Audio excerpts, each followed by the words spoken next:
All right. Hi students, welcome to our today's session, and this session is going to be for class 9 students, and we're going to start with our chapter 1 जो कि economics का होने वाला है, which is the story of village Palampur.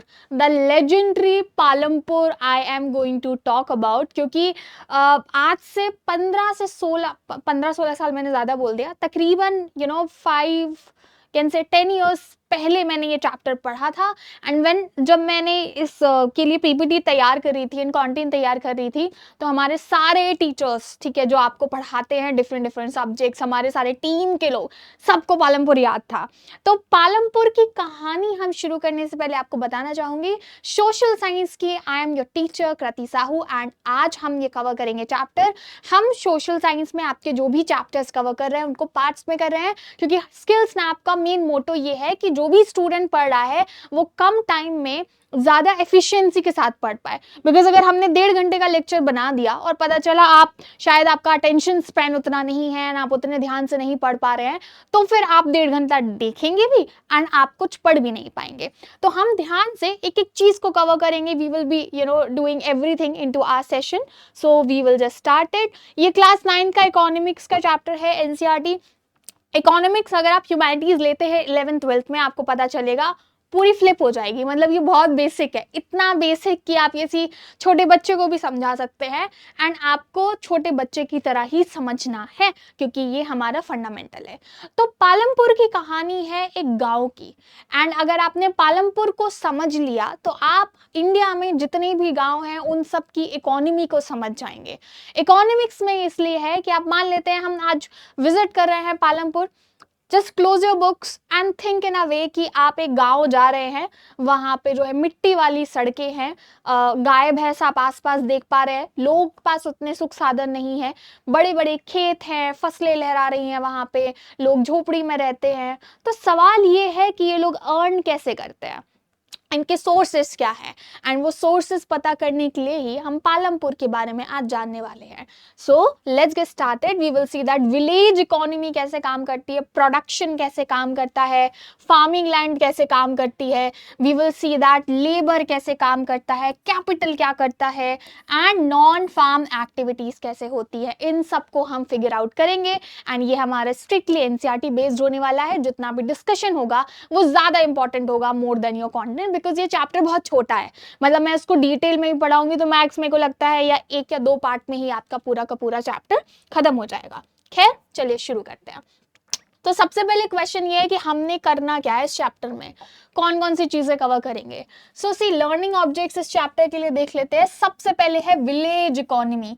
हम समझेंगे कि Palampur represent करता है इंडियन विलेज की इकोनॉमी को। तो चाहे ये पालमपुर हो, चाहे ये झांसा हो, चाहे ये मौरानीपुर हो, चाहे ये कोई और गांव हो, these are the towns that I just mention, and there are lot of other towns. And मैंने ये जो आपको गांव बोले ये तो फिर भी थोड़े से बड़े हैं, और भी छोटे छोटे कैसे काम करते हैं, तो इनका इंफ्रास्ट्रक्चर कैसे बिल्ड होता है, इनकी कनेक्टिविटी कैसे आती है, इनके लोग कैसे फंक्शन करते हैं, हमें ये सब कवर करना है। फैक्टर्स प्रोडक्शन के क्या होते हैं, देखो 4 चीजें हमें यहाँ पे समझनी है। 4 requirements for production is that. देखो प्रोडक्शन के लिए सबसे पहले किसी भी, चाहे गांव हो शहर हो, 4 चीजें चाहिए होती है। हमें चाहिए है लैंड विच इज जमीन, जमीन नहीं होगी तो प्रोडक्शन कहाँ पे होगा। दूसरा हमें चाहिए है लेबर, तीसरा हमें चाहिए है फिजिकल कैपिटल, एंड चौथा हमें चाहिए है ह्यूमन कैपिटल। एंड ये सब मिलके काम कैसे करते हैं वो हम देखेंगे। थर्ड जो हमें टॉपिक कवर करना है वो होने वाला है फार्मिंग एंड मॉडर्न मेथड्स। तो फार्मिंग समय के हिसाब से स्पेशली ग्रीन रिवॉल्यूशन के बाद से कैसे चेंज हुई। अच्छा, ग्रीन रिवॉल्यूशन से याद आया, मैं क्लास 7th में थी एंड हमारे जो क्लासमेट थे, हमने डिसाइड किया था कि हम लोग ग्रुप स्टडीज करेंगे। अब दुनिया गवाह है कि ग्रुप स्टडीज में आज तक कभी किसी ने पढ़ाई नहीं की है, लेकिन हमारा ग्रुप में स्पेशली 2-3 लोग जो थे वो काफी पढ़ाकू थे, जिसमें मैं भी थी। मुझे ऐसा लगता है कि मैं प्रिटेंड करती थी कि मैं पढ़ाकू हूँ, बट मैं थी नहीं उतनी, मतलब मेरा मन नहीं लगता था, but I really want to be productive. और वो चीज़ शायद आज तक इंस्टिल है मुझ में कि मैं आज भी प्रोडक्टिविटी मुझे चाहिए है, तो मैं नई नई चीज़ें करती रहती हूँ, जर्नलिंग करती रहती हूँ, कोई ना कोई एक्टिविटी देख लूँगी, आई वॉन्ट दैट थिंग। तो हमने क्या किया था, ये चीज़ मैं कभी नहीं भूलती, I was wearing green shirt जब मैं अपनी फ्रेंड के यहाँ पे गई थी ये डिस्कशन करने के लिए, and to learn about the chapter जो हम लोग 7th क्लास में हमारी सोशल साइंस में था। तो green revolution and white revolution की बात हुई थी, आई गेस 7th में थे, 9th में थे हम लोग, ठीक है, याद आ गया मेरे को। तो मेरी एक फ्रेंड थी आयुषी, ठीक है, तो हम वहाँ पे गए थे उसके घर पे, एंड हम लोग तकरीबन 6 से 7 लोग थे। उसके घर पे ना वाइट बोर्ड था, अगर आपको पता हो, एक वो रोल वाला वाइट बोर्ड आता है, प्रॉपर वो नहीं, मतलब एक चार्ट पेपर जैसा जिसपे आप लिखो एंड फिर इरेज हो जाता है। तो हम एक टॉपिक, सबको एक एक टास्क दिया गया था कि एक एक टॉपिक तुम पढ़ाओगे, क्योंकि क्या होता है जब आपको पढ़ाना होता है ना, तो आप वो चीज़ बड़े साफ तरीके से, अच्छे तरीके से, क्लैरिटी के साथ पढ़ाते हो ताकि सामने वाले को वो चीज़ समझ आ जाए। तो हमने रिवॉल्यूशन की बात की, तो one of them said that जो अपना वाइट रिवॉल्यूशन है वो 1970 में शुरू हुआ था। तभी मैं एकदम से खड़ी हो गई कि 1971 में जो है ग्रीन रिवॉल्यूशन हुआ था। तो वाइट रिवॉल्यूशन, मेरी फ्रेंड जो है वो वाइट टी शर्ट पहनी हुई थी, and I was wearing the green. तो उस वक्त से मेरे को दिमाग में छप गया कि कब ये चीज़ हुई थी। तो कुछ कुछ इंस्टेंसेस, मतलब आप समझोगे मैं जब ये आपको कहानी बता रही हूँ ना, तो मुझे विजुअल्स आ रहे हैं। तो कुछ कुछ चीज़ें आपकी लाइफ में एकदम से आपको रट जाती हैं कि आप चाह के भी नहीं छोड़ पाते हो। तो फार्मिंग, ग्रीन रिवॉल्यूशन बेसिकली क्रांति थी। तो जो खेती करने का तरीका था, अचानक से उसमें इक्विपमेंट्स चेंज होते हैं, सीड्स चेंज होते हैं, एंड मेथड्स चेंज होते हैं। इन सब का चेंज की वजह से एक ड्रास्टिक तरीके से वहां पे जो है चेंजेस देखने को मिल सकते हैं, एंड अचानक से खेती हमारी बढ़ गई। अब हम जब 1970 जिस वक्त की बात कर रही हूँ, आपको थोड़ा सा हिस्टोरिकल कॉन्टेक्स्ट देती हूँ। इंडिया में भुखमरी चल रही थी उस वक्त, मतलब हमारे पास ना फंड्स नहीं थे काफ़ी। हम जो ग्रेन्स हैं वो बाहर से इंपोर्ट कर रहे थे, दूसरे देशों से ले रहे थे। जब जो रेगुलर कंजप्शन वाली चीज़ अगर आप रोज़ रोज़ मार्केट से लाने लगे तो आपका बजट हिल जाएगा। आप घर में दाल रोटी सब्जी, अगर मैं बोलूँ कि आपको रोज़ खाना बाहर खाना है, बजट हिल जाएगा आपका। आप 1 दिन खा सकते हैं, 2 दिन खा सकते हैं, 7 दिन खा सकते हैं, 8 दिन खा सकते हैं, but over a time first of all you will not like the taste, and second is that it will not be fit for your pocket size. ठीक है, तो एक ये चीज़ हो गई आपकी। फिर बाद में ग्रीन रिवॉल्यूशन से जो है हमने अनाज वगैरह अपने आप पे उगाना शुरू किया, एंड हमारी डिपेंडेंसी बाकी पे हट गई और हम सेल्फ सफिशिएंट बन गए, क्योंकि उस वक्त गोल ही था। लाल बहादुर शास्त्री जो है हमारे प्रधानमंत्री थे दूसरे, एंड उन्होंने एक नारा दिया था, जय जवान जय किसान, अगर याद हो। तो उन्होंने उस वक्त पूरी इंडिया से ये रिक्वेस्ट की थी कि जो संपन्न परिवार से आते हैं वो हफ्ते में एक बार व्रत रखें, ताकि जो वो खाना नहीं खाएंगे तो उस वर्ग के लोगों को मिल पाए जिनको खाना नहीं मिल रहा है, क्योंकि वो खाना अफोर्ड नहीं कर पा रहे थे। जब बाहर से आएगा तो महंगा आएगा तो सारे लोग नहीं खरीद पाएंगे, कुछ लोग खरीद पाएंगे, तो भुखमरी तब नहीं होगी। वैसा एक छोटा सा हम जो इनिशिएटिव ले सकते हैं। HYE, high yielding seeds we can say, उस वक्त आए। Tubewells, chemical fertilisers, impact on yield, मतलब खेती पे फर्क पड़ता है। अब लैंड, लेबर एंड कैपिटल देखते हैं, जिनके पास खुद की जमीनें थी, जो प्रोवाइड कराते थे लेबर्स, एंड कैपिटल किस तरीके से अरेंज की जाए। इनइक्वालिटीज विलेजेस में काफी ज्यादा थी, तो उसको किस तरीके से मेंटेन किया गया उस वक्त के हिसाब से। देन हम देखते हैं non farm activities. Okay, So explore dairy, small scale manufacturing, shopkeeping, transport, 25% beyond farming. गाँव में हैं, सब लोग खेती कर रहे हैं, कुछ तो सेक्शन होगा जो खेती के अलावा दूसरा काम करता होगा। तो दिस वाज 25% जो वहाँ के लोग थे वो नॉन फार्मिंग एक्टिविटीज भी प्रैक्टिसाइज कर रहे थे। जैसे कि दुकान में सामान कहाँ से आता होगा, दुकान भी तो चाहिए है हमें, ट्रांसपोर्ट कोई रिक्शा चलाता होगा, ई रिक्शा चलाता होगा वैसा, एंड मैन्युफैक्चरिंग वगैरह जो करते होंगे। Sustainability challenges, why modern farming isn't sustainable, loss of soil fertility, groundwater depletion and environmental damage से रिलेटेड भी हमें बात करनी है। तो ये सारे आपके टॉपिक होने वाले हैं जिन पे आज हम चर्चा करेंगे एंड डिटेल में करेंगे। तो स्टोरी ऑफ पालमपुर एक नॉस्टैल्जिया है एज अ टीचर मेरे लिए, तो क्योंकि मेरे को बहुत टाइम हो चुका है उस सब्जेक्ट को पढ़े हुए। मैं अपने 9th स्टैंडर्ड की बात कर रही हूँ, I was also from CBSE board. तो हम देखते हैं, देखो ये छोटा सा हमने पिक्चर ऐड की है, इसको हम समझेंगे। फिलहाल के लिए समझते हैं अबाउट पालमपुर। तो ये हाइपोथेटिकल विलेज है एनसीईआरटी टेक्स्ट बुक में। अच्छा एक चीज बताती हूँ, हम लोग जब 9th में थे ना, तो हम पालमपुर मैप में बड़ी ढूंढने की कोशिश की हमने। उस वक्त इंटरनेट इतना चलता नहीं था, मतलब अगर हमें अपने प्रोजेक्ट्स वगैरह करने होते थे तो हम साइबर कैफे जाते थे और वहां से प्रिंट आउट वगैरह लाते थे, and it was a big deal अगर किसी ने कलर पिक्चर यूज कर ली, मतलब बढ़िया लगेगा उसका प्रोजेक्ट वैसा। तो हाइपोथेटिकल विलेज है एनसीईआरटी टेक्स्ट बुक में, इसीलिए पालमपुर जो है वो थोड़ा नॉस्टैल्जिया है।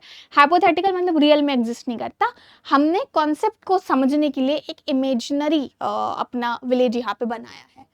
450 फैमिलीज जो है वो इसमें आती हैं, जो आपकी कहानी दी गई है, जिसमें से 150 लैंडलेस है, मतलब इनकी खुद की जमीन नहीं है, ये दूसरों की जमीन पे काम करते हैं। 3 kilometres from Raiganj town, Raiganj का भी क्योंकि इसमें जिक्र है, we will see what it is. And ये कनेक्टेड था शाहपुर से। शाहपुर जो है वो नियरेस्ट बिग टाउन, मतलब आसपास का सबसे बड़ा जो कस्बा, कस्बे वो होते हैं, टाउन वो होते हैं जो प्रॉपर ना तो गाँव के फीचर्स हैं उसमें, ना ही प्रॉपर शहर के, मिक्स्ड है। एंड साइज में भी ना ये शहर के बराबर है ना ये गांव के बराबर है, ये थोड़े बड़े हैं। जैसे कि from the place where I come from, it's Mauranipur, okay, and it's a town. तो मुझे भी टाउन वर्ड बहुत बाद में समझ आया। All weather roads for transport, electricity supply to most houses होती थी। 2 प्राइमरी स्कूल हैं और एक हाई स्कूल है। Primary health centre which is PHC वहां पे पाया जाता था। एंड वेल डेवलप्ड इरिगेशन यानी कि ट्यूबवेल्स थे। अब देखते हैं हमारी स्टोरी को आगे यहाँ पे, and we will just try to understand that how we need to see. So why Palampur? NCERT uses these villages to explain how Indian economy works at the village level. अब इसकी थोड़ी सी कहानी है detail में। Palampur is a well developed village जिसमें बढ़िया infrastructure है। अच्छा एक और चीज, ये टिपिकल गांव की हकीकत नहीं दिखाई गई है, क्योंकि इंडिया में बहुत सारे ऐसे गांव हैं जहाँ पे इलेक्ट्रिसिटी नहीं है, रोड नहीं है, बहुत सारी चीजें नहीं है, बट हमने इसको थोड़ा अच्छा दिखाया है। It is not a backward, ये कोई पिछड़ा गांव नहीं है। It has electricity, road, school, health care centre, and ये सारी बेसिक चीजें हैं जो आपको हर गांव में नहीं मिलेंगी, एंड इसीलिए पालमपुर इज अ स्पेशल गांव है। This is important because NCERT wants to show that even in a relatively developed village, there are significant inequalities in land ownership, wages, and access to capital. तो ये इतना संपन्न है फिर भी यहाँ पे इनइक्वालिटीज है। एनसीईआरटी यही दिखाने की कोशिश कर रही है कि ये सब फैसिलिटी होने के बाद भी जरूरी नहीं है कि कोई गांव बहुत ही अच्छा हो, वहां पे स्टिल कुछ प्रॉब्लम्स होंगे, एंड उन्हीं प्रॉब्लम्स का हमें यहाँ पे डिस्कशन करना है। वेजेस से मतलब जैसे लेबर को जो उनकी दिहाड़ी दी जा रही है वो हो गया। एक्सेस टू कैपिटल, अच्छा कैपिटल स्टूडेंट्स, कैपिटल का मतलब होता है in order to start any sort of a business you need capital. Capital सिर्फ पैसे नहीं है, कैपिटल आपके टूल्स भी हो सकते हैं, रिसोर्सेज भी हो सकते हैं मेनली, बट हम मनी एंड टूल्स के कॉन्टेक्स्ट में बात करते हैं। Village shows us both achievements of modern development and the challenges that remain, like the exploitation of farm labors, environmental damage from modern farming, and the limited growth of non-farm activities. तो हमें देखना है कि इस गांव में सब था लेकिन फिर भी कितने सारे प्रॉब्लम्स थे, जैसे जो लैंडलेस लेबर्स हैं उनको फेयर वेजेस नहीं दिए जाते थे, जिनके पास खुद की ज़मीन नहीं है उनको दिहाड़ी टाइम से नहीं दी जा रही है। इन्वायरमेंटल डैमेज, मतलब चूंकि देखो हर एक डेवलपमेंट की कॉस्ट है, विकास की कॉस्ट है। जैसे आप घर में एसी यूज कर रहे हो, एसी से पोल्यूशन होता है, हमारे एनवायरनमेंट के लिए अच्छा नहीं है, बट हम सबके घर में एसी है, हम सब ऑफिसेज में, बिल्डिंग्स में, हर जगह पे एसी यूज कर रहे हैं। तो जब इतनी नुकसानदायक चीज है, देन वाई? फ्रिज, रेफ्रिजरेटर हमारे घर पे है, रेफ्रिजरेटर का खाना जो है वो सेफ नहीं होता है, ठीक है, अच्छा नहीं होता। कभी अगर आपका कोई कनेक्शन गाँव से है, आप नेटिव गाँव के, आपके पेरेंट्स हैं, आप कहीं गए हो, वहाँ की हवा की बात अलग है। अगर आप बड़ी सिटी में रहे हो तो आप इजीली ये इम्पोर्टेंट फैक्टर नोटिस कर सकते हैं। जब भी मैं दिल्ली से घर जाती हूँ, I swear I don't need to use much of the shampoo for my hair, क्योंकि वहाँ का जो पानी है उसको मतलब इतना ज़्यादा शैम्पू नहीं यूज़ करना होता है, थोड़ा शैम्पू भी वर्क्स रियली वेल। सोप वहाँ पे माइल्ड आप यूज़ करो चलेगा, वो झाग देगा, बस छोटी छोटी चीज़ें बता रही हूँ। क्लोथ्स जिस पानी में धोते हैं तो वो पानी हार्श नहीं होता है, आपके जो हाथ है वो इतने रफ नहीं होंगे, बहुत सारी चीज़ें हैं। आप मॉर्निंग उठोगे तो जब ब्रीथ करोगे उस एयर में, वो एयर जो है comparative to Delhi and metropolitan city बहुत ज़्यादा साफ़ होगी, हाफ़ी नहीं आएगी आपको इतनी, ठीक है। एंड आप ज़्यादा एक्टिव, ज़्यादा रिफ्रेशिंग फील करेंगे, क्योंकि वहाँ हर एक चीज़ जो है वो आपको, मतलब आप ये समझिए कि वहाँ पे लोग सब्जियाँ, जैसे दिल्ली वगैरह में है, people are working here and they just get Saturday and Sunday and some also don't get Saturdays, उनको संडे मिलता है, ठीक है। एंड वो संडे को जो है, मेट्रोपॉलिटन सिटीज़ की बात कर रही हूँ, सिर्फ दिल्ली की नहीं, सैटरडे संडेज है तो उसे संडे मिलता है, संडे को अपने सारे काम करेंगे। आई ऑल्सो डू इट, भाई कपड़े धोने होते हैं, ठीक है, ये हमें अपने स्टूडेंट्स के लिए जो है वो मटेरियल प्रिपेयर करना होता है, बहुत सारे काम होते हैं उस दिन, तो हम वो करते हैं। तो सारा काम obviously, because then Monday to Friday we don't have time, तो सब्जियों का स्टॉक हो गया, जो भी सामान लाना है, कुछ भी करना है, अपॉइंटमेंट्स लेने हैं, डॉक्टर विजिट कर, anything, we will just get it done during that day. उसके बाद टाइम नहीं मिलेगा, एंटरटेनमेंट के लिए भी वही समय है। गाँव में माई मदर डजंट कीप सब्जी फॉर मोर देन 2 days, वो कहती है नहीं खराब हो जाती है, मैं लाइक फ्रिज तो है उसमें रख दोगे, नहीं, जब चाहिए होगी फ्रेश ले आएंगे। वहाँ पे ज़्यादा स्टोरेज का कॉन्सेप्ट ही नहीं है, पीपल प्रेफर इट फ्रेश। और मैं आपको, और ये तो मैं आपको कस्बे की कहानी बता दी, जो टिपिकल गाँव है उसमें तो, और वो तो खेत से तोड़ के आते हैं। My uncle do have farming land, तो हमारे यहाँ पे उनके खेत में लौकी, घिया जिसको हम बोलते हैं, और लूफा विच इज तुरई, और कद्दू, ऐसे वेजिटेबल्स लगे थे, तो इनकी बेल होती है।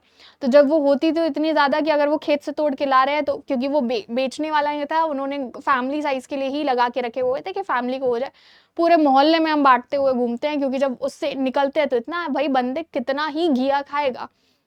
अगर आपने अमेज़न पे वो वाली सीरीज देखी होगी विच इज़ पंचायत, उसमें घिया बड़ी फेमस है ना, तो कितना फ्रेश। अब आप इमेजिन करो, यहाँ पे जब मैं वेजिटेबल्स की शक्ल देखती हूँ and I try to recall जो मेरे यहाँ मिलती हैं, ज़मीन आसमान का अंतर है, टेस्ट में डिफरेंस है। पानी अचानक से घर पे जाके मैं ज़्यादा पीने लगती हूँ, पानी टेस्टी लगता है, नॉर्मल पानी से मुंह धो लो तो साफ लगने लगता है, बहुत ज़्यादा डिफरेंस है। और ये जो प्रॉपर शहर में रह रहे हैं उनको नहीं ये फील होगा, अगर आपका ट्रांजिशन हुआ है तो आप डेफिनेटली ये चीज़, ये आपने डेफिनेटली मेरे पेरेंट्स से सुनी होगी, अरे गाँव की बात अलग है, तो ना ऐसे लगता है कि अरे इनको क्या, फिर तो गाँव ही चले जाओ जब इतना है तो।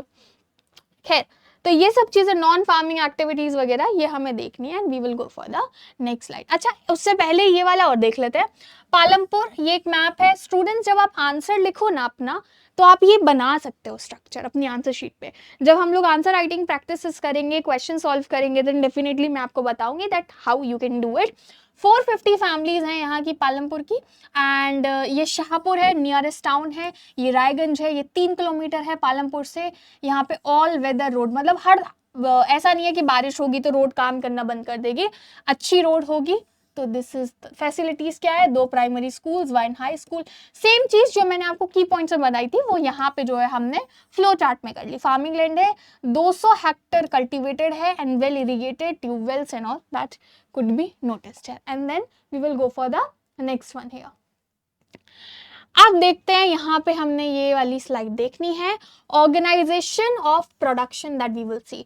तो एम प्रोडक्शन का ये है to produce a goods and services that we want, and there are 4 requirements for production of goods and services, जो हम अभी पढ़ रहे थे, बस सेम चीज को हमने डिटेल में कर लेना है। लैंड एंड नेचुरल रिसोर्सेज, भैया जमीन चाहिए, नेचुरल रिसोर्सेज चाहिए, खेती ऐसे कैसे हो जाएगी। तो first requirement includes not just agriculture land but also water, forests, minerals. तो पालमपुर में 200 हेक्टेयर जो है आपको लैंड कल्टिवेटेड मिलेगी। लैंड जो है वो फिक्स्ड फैक्टर है एंड ये इंक्रीज नहीं हो सकती है। देखो, जमीन क्योंकि उगाई नहीं जा सकती, एक्सपेंड नहीं की जा सकती, जितनी है उतनी ही रहेगी वो, ठीक है। हाँ, जंगल काट के आप जरूर जमीन बना सकते हैं, जो कि शहरों में बनाई जा रही है, क्योंकि शहरों का साइज बढ़ता जा रहा है एंड लोगों को रहने की जगह चाहिए है। तो सारी के सारी लैंड कल्टीवेट हो गई for many years and there is no waste land. तो की पॉइंट आपका इसमें यह है कि लैंड फिक्स्ड है, only way to produce more is to use a better farming method, क्योंकि अब जो एग्जिस्टिंग है उसी का करना है, जो करना है हमें। दूसरा हम फैक्टर देख लेते हैं विच इज लेबर। तो people who do the work include physical and mental work. आप देखना फिजिकल वर्क के जो वेजेस है वो कम है। जो दिहाड़ी कर रहा है मजदूर, पता चला उनको पूरे दिन का 100 रुपये मिल रहा है, 150 रुपये मिल रहा है, 200 रुपये मिल रहा है। हालांकि सरकार की तरफ से एक फिक्स्ड वेज है कि कोई भी मजदूर है उनका आपको इतना तो रेट देना ही होगा, क्योंकि सरकार के नियम से पहले मजदूरों को बहुत ज़्यादा जो है एक्सप्लॉइट किया जाता था। मतलब सोचो कोई 14-14, 15-15 दिन एक ज़मीन पे काम कर रहा है, दिहाड़ी कर रहा है, एंड बाद में कॉन्ट्रैक्टर बोलता है कि तुम्हें कोई पैसे नहीं मिलेंगे। हाउ अनफेयर इट इज जब उनकी पूरी लाइफ उस चीज़ पे डिपेंडेंट है।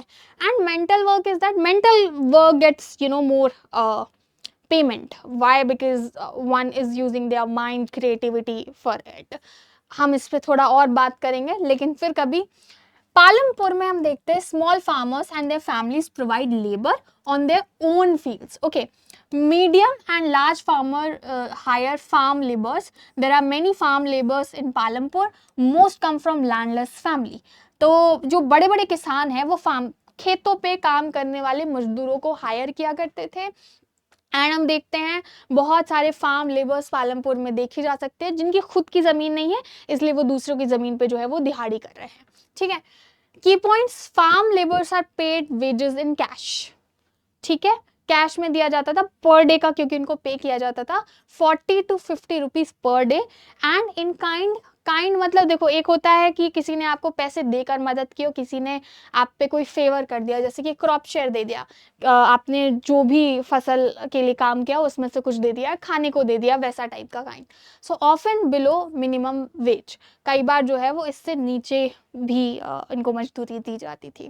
थर्ड फैक्टर जो हमने डिस्कस करना है which is going to be physical capital, so the tools, machines, material used in production. NCERT divide करती है इसको दो टाइप में। एक होगी फिक्स्ड कैपिटल। फिक्स्ड कैपिटल क्या है? चलो ठीक है, टूल्स कितने लगेंगे, मशीन्स कितने लगेंगी, बिल्डिंग्स, ट्रैक्टर, ट्यूबवेल, ये बहुत साल तक यूज होंगे। भाई किसी ने खेती करने के लिए ट्रैक्टर ले लिया, वो हर साल तो चेंज नहीं करेगा, हो गया उसका 5-6 साल का काम, बल्कि ज्यादा ही। ठीक है, बिल्डिंग जो लेनी है वो ले ली, मशीन जो लेनी है ले ली, हर साल तो चेंज होगी नहीं, बहुत सा मेंटेनेंस लगेगा उसका। ट्यूबवेल एक बार बन गया, हो गया काम आपका, सालों के लिए फुर्सत। वर्किंग कैपिटल, रॉ मटेरियल हर बार लगेगा, हर बार चाहिए, हर बार इस पर इन्वेस्टमेंट जाएगा। सीड्स हर बार लगेंगे जब जब खेती करनी होगी, फर्टिलाइजर्स लगेंगे। मनी इन हैंड मतलब एक प्रोडक्शन साइकिल को चलाने के लिए पैसा तो चाहिए ही है। घर पे मंथली हमारा राशन आता है, ट्रांसपोर्टेशन में जाता है, आपके स्कूल की फी जाती है, कुछ चीज़ें जो रोटेशन वाइज चलती रहती हैं एंड चलती रहेंगी। तो small farmers borrow capital from large farmers. Okay, again मैंने एक छोटी सी मिस्टेक कर दी है जिसको हम करेक्ट कर लेंगे। ये मैंने अपना टैबलेट फॉर्मेट पे हम चले गए थे। तो स्मॉल फार्मर्स बोरो करते हैं आपके बड़े फार्मर्स से। ठीक है, एंड इसको money landers at high interest rates. तो या तो ये बड़े छोटे छोटे जो किसान थे, या तो वो बड़े बड़े किसानों से पैसे लेंगे, या फिर वो साहूकारों से जो पैसे देने का, ब्याज पे देने का काम करते हैं, तो वो इंटरेस्ट बहुत हाई। पता चला मैंने, मान लेते हैं 500 रुपये उधार लिए साहूकार से, एंड उसके लिए मुझे पर डे कॉस्टिंग जा रही है कि 10% पे, तो 500 रुपये के हिसाब से पर डे 10% बहुत ज़्यादा है। या मंथली मान लेते हैं, मंथली 10%, विच इज़ ऑल्सो काफ़ी ज़्यादा, कि जब तक मैं उनकी मूल रकम लौटा पाऊंगी उतना तो मैं उनको ब्याज दे चुकी हूँगी, वैसा। ह्यूमन कैपिटल हम देखते हैं। So the knowledge and enterprise needed to put together and other 3 factors and produce output. हर एक farmer decide करता है what to grow, how to grow and how much to invest, uses human capital, education, experience, skills count. ये human capital है। अब देखो, खेती कोई भी नहीं कर सकता, उसके लिए आपको जानकारी चाहिए, इंफॉर्मेशन चाहिए, राइट नॉलेज चाहिए, तब जाके आप कर पाओगे। तो वो है आपकी एक ह्यूमन कैपिटल और ह्यूमन इन्वेस्टमेंट। तो इसमें नए नए तरीके जो आ रहे हैं, कोई हमें एक्सपीरियंस बंदा चाहिए जिसने बहुत साल तक खेती की हो, फिर वो बताए कि नहीं ऐसे करोगे तो तुम्हारी ज़्यादा ग्रोथ होगी, वो हो गया। Key point here we can take away is that human capital is what makes the difference between a good farmer and a poor one. ठीक है, तो नॉलेज कि कब कौन सा वेदर आने वाला है, कब कौन सी चीज़ आने वाली है, according to that we will be doing. अभी हम ये वाला सेक्शन और कर लेते हैं। Farming in Palampur the main activity that used to be. अब देखो पालमपुर के लोग ज्यादातर जो है वो खेती ही किया करते थे।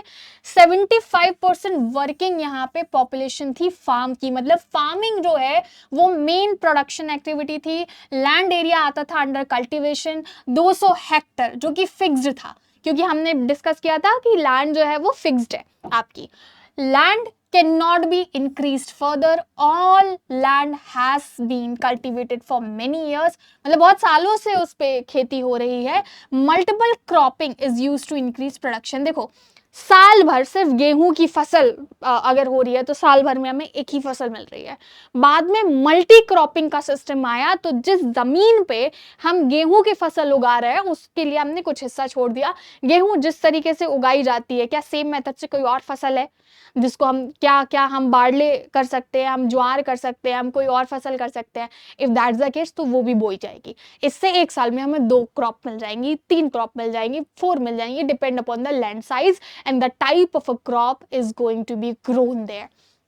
अब देखते हैं हम, सो दिस इज द ये ट्रैक्टर दिखाया है अपना and here they are growing it. ठीक है, अब देखते हैं crop cycle throughout the year. देखो ये साइकिल है, ये आपने बहुत अच्छे से करनी है, प्लीज रिमेंबर इट। खरीफ क्या होता है? खरीफ में जो है ये अपनी क्रॉप साइकिल है, तो जून में होती है ये। ज्वार और बाजरा उगाया जाता है इसमें। ठीक है, राबी के समय जो है ये अक्टूबर में होती है, अक्टूबर में इसका बीज डाला जाएगा, वीट आएगा। ठीक है, पोटैटोज इज ऑल्सो समथिंग जो अक्टूबर एंड दिसंबर के बीच में होते हैं। फिर दिसंबर आया आपका, इसमें शुगर केन हो गई, ये एनुअल क्रॉप है एंड हार्वेस्टेड वंस, ये साल भर में एक ही बार हार्वेस्ट की जाती है, तो एक बार लगा दिया उसके एंड फाइनल आउटकम मिलेगा। सो एनसीईआरटी में बेसिकली है multiple cropping, growing more than 1 crop on the same land during the year, it is the most common way of increasing production on a given piece of land, क्योंकि हमारे पास अलग अलग जगह नहीं है, तो सेम जमीन में हमने जो करना है वो करना है। Please remember that you just see this entire chart जो हमने देखना है, और फिर हम इसको डिटेल में करेंगे। तो फिलहाल के लिए मेरे हिसाब से तो इतना ही करते हैं अपन, बाकी वाला सेक्शन हम हमारे नेक्स्ट पार्ट में डिस्कस कर लेंगे। इससे रिलेटेड कोई डाउट है तो बता देना, क्योंकि मुझे लगता है वैसे इकोनॉमिक्स का ये वाला चैप्टर बहुत सिंपल है, तो आराम से चिलो के पढ़ो, कोई दिक्कत नहीं है। और इसका कॉन्सेप्ट समझो, ये पालमपुर इमेजिनरी गांव है, हाइपोथेटिकल गांव है जो एनसीईआरटी किताबों में दिया हुआ है, लेकिन यही कहानी है आपकी बाकी सब गाँव की जो इंडिया में एग्जिस्ट करते हैं। और इससे रिलेटेड आपको जो है बहुत सारी इन्फॉर्मेशन अभी हम गैदर करेंगे, और इससे रिलेटेड जो हमारी ग्लॉसरी है, कीवर्ड्स हो गए या फिर जो आपका एक्सरसाइजेस हो गई, वो भी हम कवर करेंगे हमारे सेशंस में। दैट्स इट, हम मिलेंगे हमारे नेक्स्ट पार्ट में। मेक श्योर आपको जो भी डाउट है आप कहीं लिख लीजिए, ताकि जब हम नेक्स्ट टाइम क्लास करेंगे हम उसको जो है सही तरीके से एड्रेस कर पाएंगे। Bye bye for now, will see you soon into our next lecture.